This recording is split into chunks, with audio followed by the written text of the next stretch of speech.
Good morning. This is Money Management at the Distinguished DGen channel. Question for the day for our MLB pick segment is whether we can have another salvage Saturday. What do I mean by salvage Saturday? We've been doing bad. Can we make enough picks to sort of change our entire outlook on the week and turn a bad week where we had a long losing streak? You saw the videos if you've been watching the channel, and basically turn that bad week into a positive.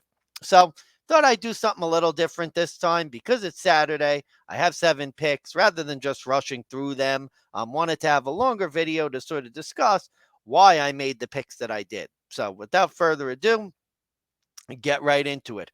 First play on the ledger, and I'll pull up the banner here so you guys could see what we're looking at. Philadelphia Phillies, Aaron Nola at home against Talion for the Cubs. And this is real simple. Nola has pitched a little better recently, better at home. Looking for him to have a good start against the Cubs team that hasn't been playing its best baseball. On the other hand, Talion has really struggled, hasn't been good on the road, hasn't really been good anywhere. And this is just a really bad spot for the Cubs. Like the Phillies, and especially as a spot play, really like the Phillies to get this game, win a series before they have to face Steele tomorrow, who, let's be honest, has been the Cubs' best pitcher, maybe outside of Drew Smiley. So, like the Phillies here to take this game and to win with Aaron Nola on the mound. Next play, you see it there. Detroit plus 1.5. Um, Avedo for the Tigers has not pitched that badly, or again, sort of better competition than the Washington Nationals. And on the Washington Nationals side, it's Patrick Corbin Day. Now, if you want to back Patrick Corbin as a favorite, you're certainly free to do so. It's a free country. But to me, in a game where, again, the Tigers won the first game of the series, hit the ball really sort of got out to an early lead. We have Patrick Corbin on the mound. Um, I'm not afraid of him as a pitcher. Like the Tigers, plus 1.5, especially with that extra run cushion in a game that, again, they could probably win. And I think at the very least, it will be a close game where they will at least cover the number.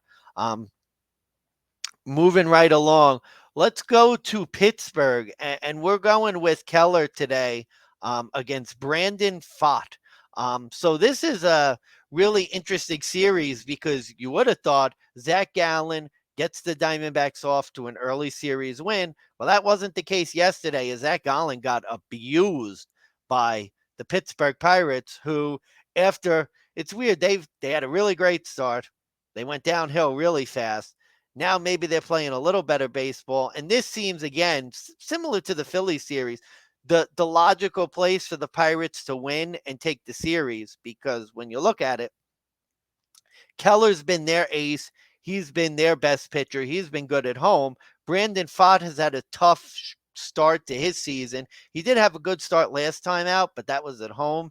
So I'm looking for him to revert back to form, give up a few runs, and I'm looking for Keller to be strong and sort of win the game that maybe the Pirates are supposed to win and take a 2-0 series lead into the last game, where I think, and this might even be a pick tomorrow, where I think Merrill Kelly will have a good chance to, at the very least, salvage a series against Pittsburgh. So that's the play there. Moving on, you see the star. The best bet for today, New York Yankees against the Cincinnati Reds. And you're getting the Yankees at a good price because they haven't announced a starter. My guess is it'll be a bullpen game with Johnny Brito filling in for most of the duties. And look, Brito, he's been okay. Um, getting a big step down in competition with Cincinnati. And Luke Weaver has not really been all that good. He's got above a 6 ERA. The Yankees are swinging great bats. They're playing their best baseball of the year. And I mean, let's be honest, it's really hard to bet on Cincinnati most days. Very hard to bet against the Yankees when they're playing the type of baseball that they are today. So definitely best bet, New York Yankees today. Next play, Houston Astros minus 1.5. This was a hard one because if Oakland's going to be competitive in a game in this series, it's going to be with JP Sears on the mound. He has pretty decent numbers against the Houston, the Houston lineup, although he hasn't really, only a an at bat or two for most of the players. On the other side, you have Hunter Brown, who's been better at home. Um, the Astros are just rolling right now. I think they've won 6 or 7 straight. Altuve's back in the lineup. This is a series that I could see Houston sweeping. Their pitching is good. The question is, are they going to hit enough? And I just don't know. Even if JP Sears comes out and throws a good game, is he going to be in the game long enough? And are the A's going to get a big enough lead where their bullpen isn't just going to implode later in the game? I could see the Astros winning comfortably. There's a reason why they're a minus 300 favorite on the money line. Astros minus 1.5. Second to last play, St. Louis plus 1.5. Miles Michaelis has quietly, well, maybe not so quietly, turned his season around as the Cardinals have started winning.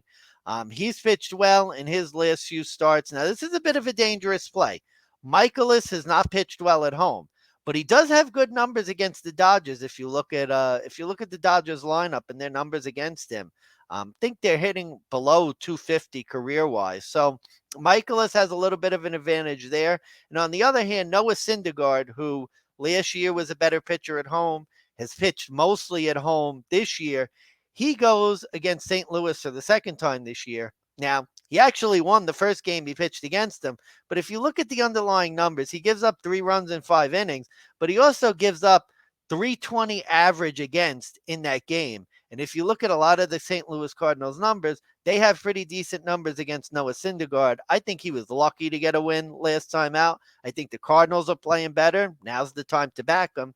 And another situation where, again, if you could get a win against Syndergaard, you avoid having to try and split a series tomorrow when Clayton Kershaw takes the hill. So this seems like a really good spot for St. Louis.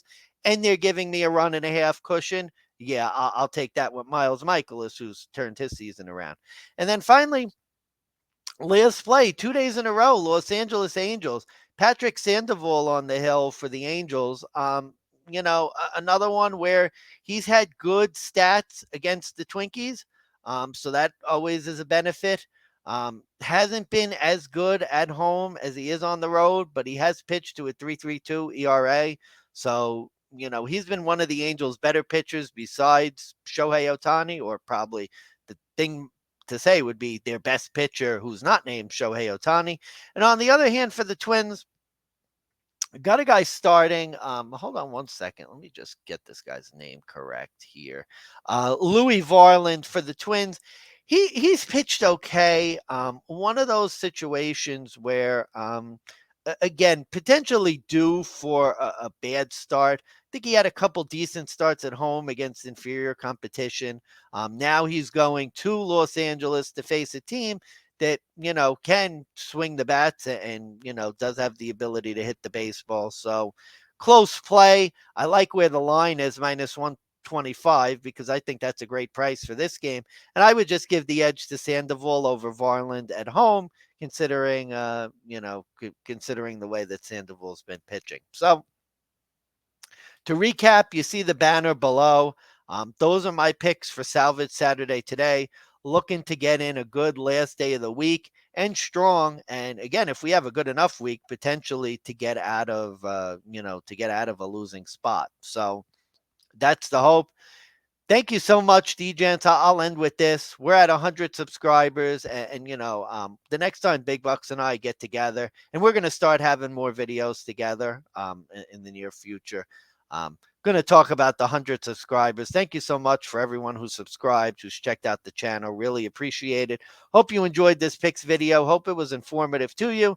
If it gets good views and I get some good feedback, I'll continue to do them. And, again, maybe I'll have sort of a short rundown of the picks shortly. But other than that, D-Gents, thanks so much. If you like the channel, please subscribe. And last but not least, make that motherfucking money.